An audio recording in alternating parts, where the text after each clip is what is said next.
경북갑 출신의 천준호 의원입니다. 먼저 이태원 참사 희생자분들의 명복을 빕니다. 이태원 참사는 무정부 상태에서 발생한 인재입니다. 사전 대비가 제대로 이루어지지 않았고 늑장 보고, 총체적 부실 대응 등 정부의 재난안전 대응 체계는 사실상 붕괴되어 있었고 참사 후에도 윤석열 정권의 핵심 하기에 급급했습니다. 이상민 장관께 질의하겠습니다. 이태원 사고입니까? 이태원 참사입니까? 네, 거의 참사 수준의 사고라고 생각합니다. 네, 이태원 참사 사망자입니까? 희생자입니까? 사망자라고도 할 수 있고 희생자라고도 할 수 있습니다. 네. 장관은 참사 초기에 이태원 사고 사망자로 용어를 통일해달라고 전국 지자체에 협조 요청을 구한 바 있습니다. 이것은 장관님의 독자적인 판단입니까? 중대본에서 그런 얘기가 나왔었고요. 네. 그냥 뭐 특별한 이유가 있는 게 아니라 그게 재난안전법에 있는 용어입니다. 그럼 그래서 국무총리가 지시한 내용입니까? 그런 건 아니고요. 중대본에서 얘기가 됐고 그것은 실무자의 제안입니까? 아니요, 권고사항이기 때문에 표현은 어떻게 하든 상관은 없습니다. 네, 알겠습니다. 우리 네. 답변하시는 장관님 이 마스크 벗고 하세요. 네, 시간 다시 체크해 주십시오. 예. 이상민 장관님, 정부 조직법에 따르면 행안부 장관은 안전 및 재난에 관한 정책의 수립, 총괄 조정에 관한 사무를 이제 관장하게 되어 있습니다. 그리고 재난안전법에도 국가 및 지방자치단체가 하는 재난 및 안전관리 업무를 총괄 조정하는 책임자로서 행안부 장관을 명시하고 있습니다. 네. 알고 계시죠? 네.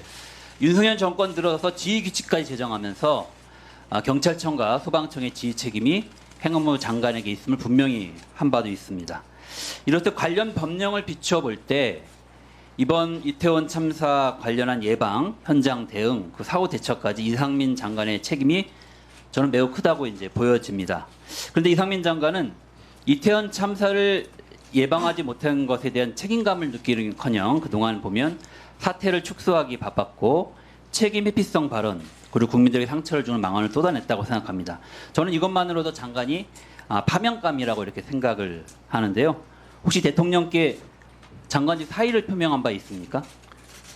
예, 국민의 안전은 정부의 무한 책임이라고 생각을 하고요. 대통령께서도 여러 번 말씀을 하셨습니다. 그리고 지금 단계에서 가장 중요한 것은 희생자들에 대한 위로. 대통령께 사의 표명한 적이 있습니까? 없습니까? 지금 사의 표명한 적은 없습니다. 네, 그럼 대통령실과 그거와 관련해서 의논한 바 있습니까? 의논하지 않았습니다. 네, 알겠습니다. 제가 보기에 이상민 장관께서는 경찰국 신설 그리고 경찰 장악과 관련해서 상당한 전문성을 발휘하신 분이고 능력도 있는 분으로 보여집니다.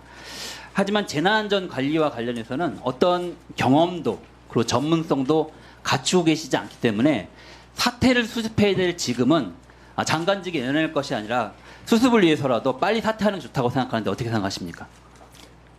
주어진 현재 위치에서 제가 할 수 있는 최선을 다하겠습니다. 네, 알겠습니다. 다음 우리 김강호 서울청장님께 질의할 텐데요. 제가 지금 보기가 안 좋으니까 좀 발언대로 좀 나와주시면 감사하겠습니다. 잠깐 시간 좀 멈춰 주십시오. 네. 김강호 청장께서도 이 마스크를 벗고 답변하세요.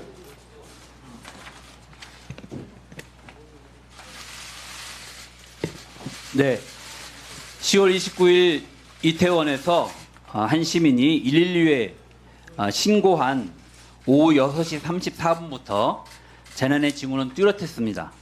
참사 직전까지 112에만 11채의 구조 요청을 하는 신고가 들어왔지만 아무도 제대로 대처하지 않았습니다. 이태원 참사 현장에 국가는 없었습니다. 윤석열 정권이 국정 운영의 우선순위를 국민 안전에 두지 않은 것도 이번 참사의 중요한 원인 중 하나라고 봅니다. 참사 당일에도 경찰력은 집회 시위 대응, 대통령실 경호 경비, 마약 단속에 집중되어 있었습니다. 김강호 청장님, 서울경찰청은 29일 경비 계획에 집무실 절대 안전 확보를 강조했는데 맞습니까? 네, 서류에 이렇게 나와 있습니다. 네. 그거는 경비 대책입니다. 네. 이태원 일대에 배치될 예정이었던 교통기동대가 20명 정도 예정이었는데요. 당초 계획보다 늦은 밤 9시 30분에 투입이 됐습니다. 9시 30분이면 현장은 복잡할 대로 복잡해지고 교통이 상당히 엉켜있는 그런 시점이었는데요. 왜 이렇게 늦게 투입이 된 겁니까? 원래 계획상은 8시 반에 투입되게 되어 있는데 식사를 하면서 1시간 정도 그 전에 지체된 뭐 걸로 하다가 이게 투입된 겁니까? 집회 관리에 네, 용산 있었습니다. 일대 집회 시위 관리 중이었죠. 그렇습니다. 예, 그러다가 국민의 안전과 생명을 지켜야 될 이태원 참사 현장에 교통 안전 대책을 감당해야 될 교통기동대 20명이 원래 당초 예정보다 늦게 투입이 된 것입니다. 저는 전반적으로 보면 갑작스러운 대통령실 이전에 따라서 용산경찰서의 주요 업무가 변경되었다고 봅니다. 연도 경호를 포함한 대통령실 경호 경비에 집중되었다고 생각하는데 맞습니까? 그거는 청와대에 있을 때도 종로경찰서가 그러한 역할을 했고 그 네, 부분은 그랬던 것처럼 주요 그 부분은 업무가 변함이 대통령실 없습니다. 경호 경비였던 건 맞는 거죠? 근데 청와대는 관저가 경내에 있습니다. 근데 대통령실은 관저가 별도로 없기 때문에 출퇴근 시에 용산 경찰서의 경력이 수시로 배치가 되어야 하는데 그것도 맞습니까? 이번에도 보면은 그 최초로 간 기동대가 11기동대인데 그 기동대가 용산 근무를 하고 있었기 때문에 그 기동대도 움직일 수 있었기 때문에 아니 아침 저녁으로 의원님이 대통령이 출퇴근할 말씀하신 때 그런 거하고는 용산 상관이 경찰서에서 그걸 경비를 합니까 안 합니까? 연도 그게 경호를. 하는 건 사실입니다. 예, 그러나 매일 두 번씩 그것 연도 때문이다. 경호를 하기 때문에 그거는 아닙니다. 많은 경찰들이 거기에 동원되고 있는 게 현실 아니니까 왜 질문하는데 답을 안 하고 다른 말씀을 하십니까, 청장님? 그래서 결과적으로 용산경찰서가 대통령실 경호경비의 부담이 커졌다고밖에 볼 수가 없습니다. 무게중심이 치안과 안전관리 대신에 대통령실 경호경비로 바뀌었다는 의미입니다. 그런데 또 그날은 그것 말고도 대통령실까지 나서가지고 마약과의 전쟁을 선포하다 보니 다른 업무를 제쳐두고 마약 단속에 또 집중할 수밖에 없는 그런 상황이었습니다. 10월 29일 원래 당초 용산경찰서는 3개 팀 15명만 배치하기로 했었는데 서울청장의 지시에 따라서 10개 팀 50명, 용산경찰서는 5개 팀 25명이 추가로 배치가 되는 그런 상황이 되었던 것입니다. 이처럼 예. 최준호 의원님 추가 질의하시고요. 김광호 청장 답변 미진한 부분이 있으면 답변하세요. 예, 간단하게만 말씀드리겠습니다. 그 형사나 마약 관련해서 범죄 예방 활동에 형사들이 투입된 것은 제 지시에 의해서 투입된 건 맞습니다.